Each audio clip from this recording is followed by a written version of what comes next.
Hola a todos, bienvenidos. Seguimos con nuestra valijita de herramientas y hoy traemos 7 masas para tirar paredes abajo.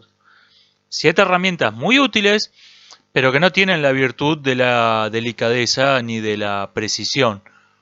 Son 7 filtros gruesos que uso para descartar de plano con muy pocas palabras, con un vistazo, libros, canales de YouTube, autores, pensadores, escuelas de filosóficas, etcétera.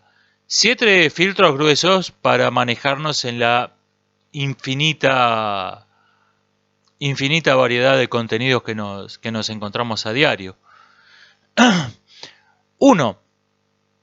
¿Habla el autor en alguna clase de neolengua?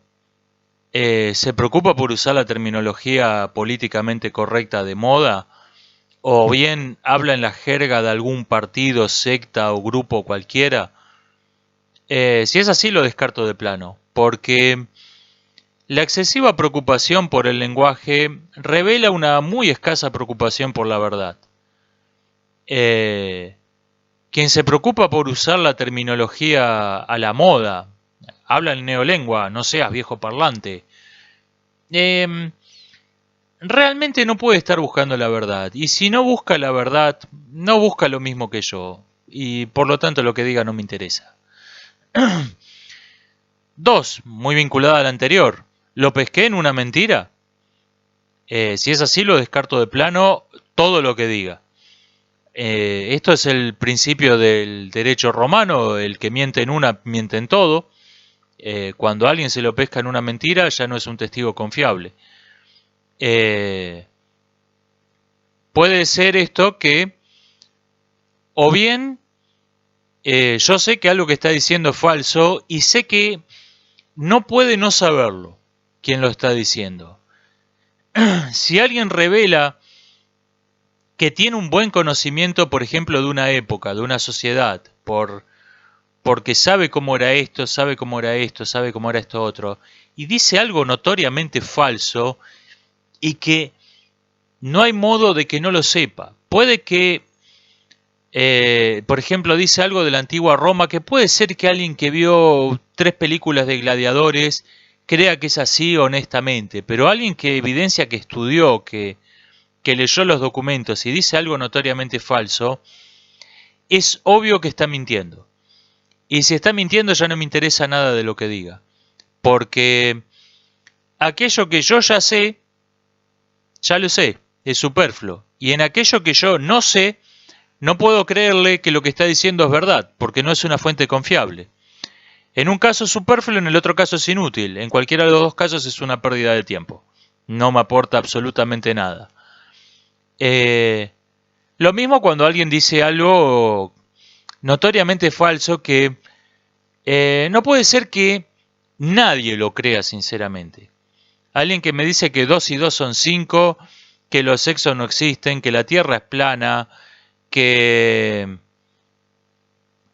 una persona culta que me dice que cree que hay un dios antropomorfo, varón y anglosajón para más datos, no puede creer realmente lo que está diciendo. Entonces, simplemente descarto de plano todo lo que diga. Tercero, en la misma línea que las dos anteriores, ¿tiene el autor un interés claro y consciente de defender una causa cualquiera? Política, económica, alguna neurosis personal, algún interés social de clase, porque eso quiere decir que es propaganda y no filosofía. Y hay un proverbio japonés que dice que el que persigue 2 liebres no caza ninguna, y quien intenta hacer filosofía y propaganda al mismo tiempo va a ser muy mala propaganda y no va a ser filosofía, no va a cazar ninguno de sus dos objetivos. Creo que el mejor ejemplo de esto es el Tratado Teológico Político de Spinoza, un libro realmente abominable, que tiene el mismo formato que la Ética demostrada, con su rigor de proposiciones, deducciones, postulados, etcétera. Ahora bien, cualquier persona con talento y una buena formación filosófica puede hacer una imitación bastante aceptable de Spinoza, y esto incluye a Spinoza. Pero en ese libro es una parodia de sí mismo, es un imitador de sí mismo. Y creo que lo abandoné antes de llegar a la mitad de ese libro. Realmente no vale la pena.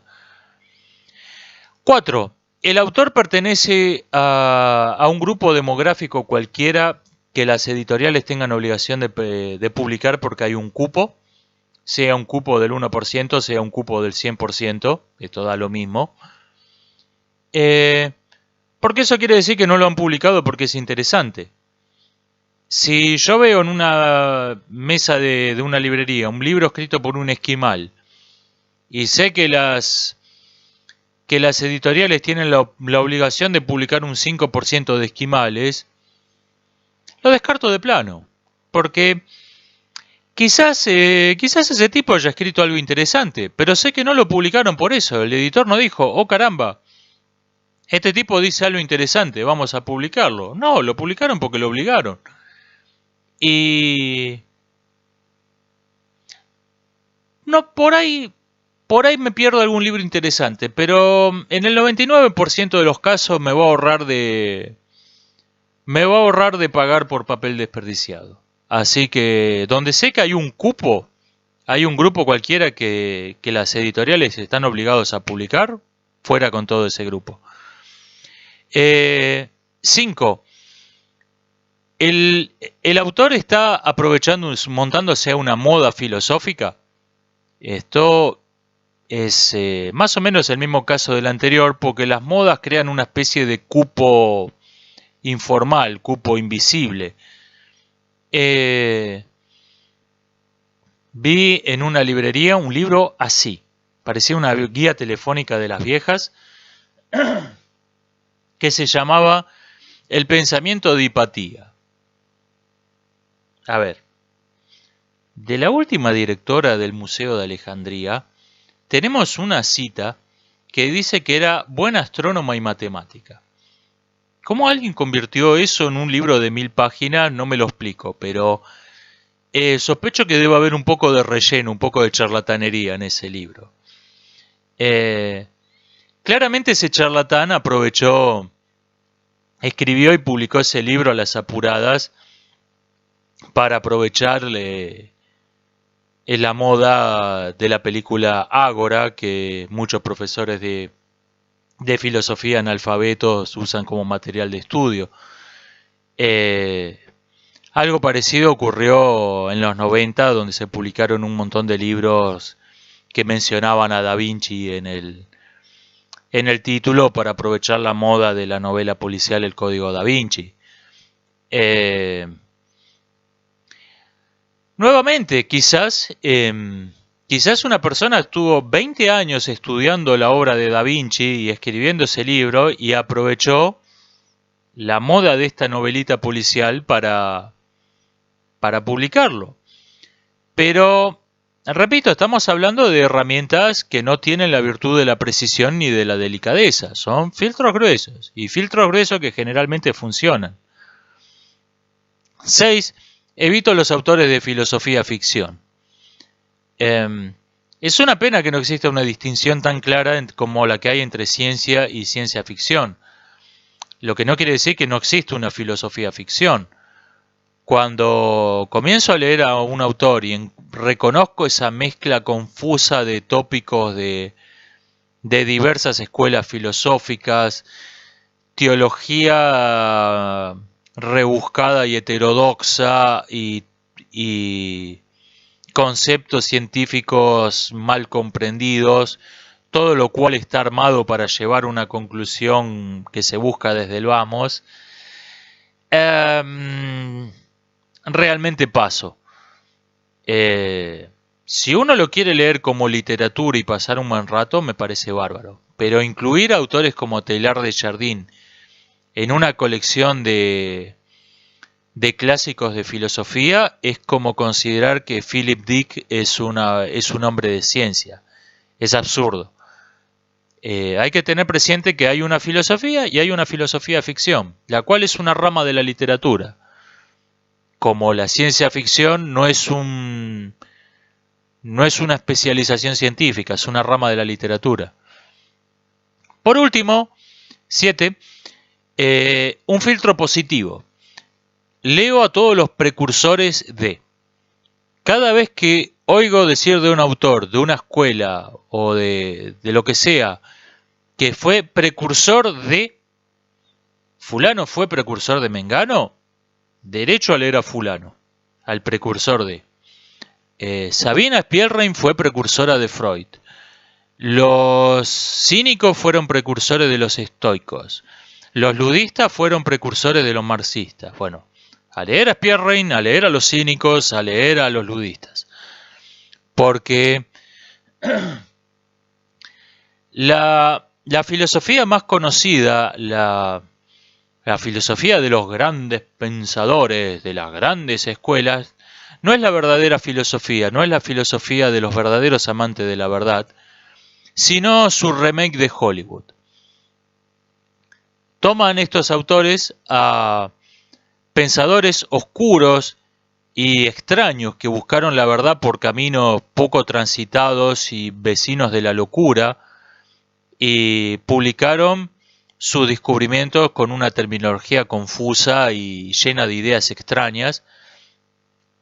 Tomaron eso, como Hollywood toma una película artística de $5 de presupuesto, o una película suiza o del Congo belga, tomaron ese pensador y escribieron en una prosa más amable, llena de ideas de sentido común, eliminaron todo lo que tenía de extraño y la volvieron mucho más accesible, mucho más simple, mucho más parecida a lo que se dice en las mesas de las pizzerías. Ahora bien, los que realmente valen la pena son todos esos precursores de la historia oficial del pensamiento. No los Michael Bay de la filosofía que vienen después con sus libros hiperconocidos.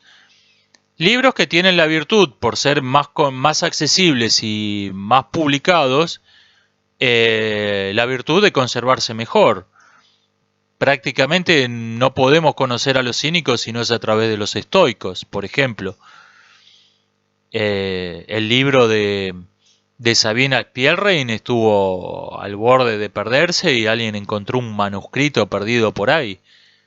Si no, podría haber quedado una nota a pie de página de Freud, en la obra de Freud de ella. Y esto ha ocurrido, que muchas veces tenemos que extraer lo que estaba diciendo ese autor de sentencias, de notas a pie de página, pero esos son los que realmente valen la pena.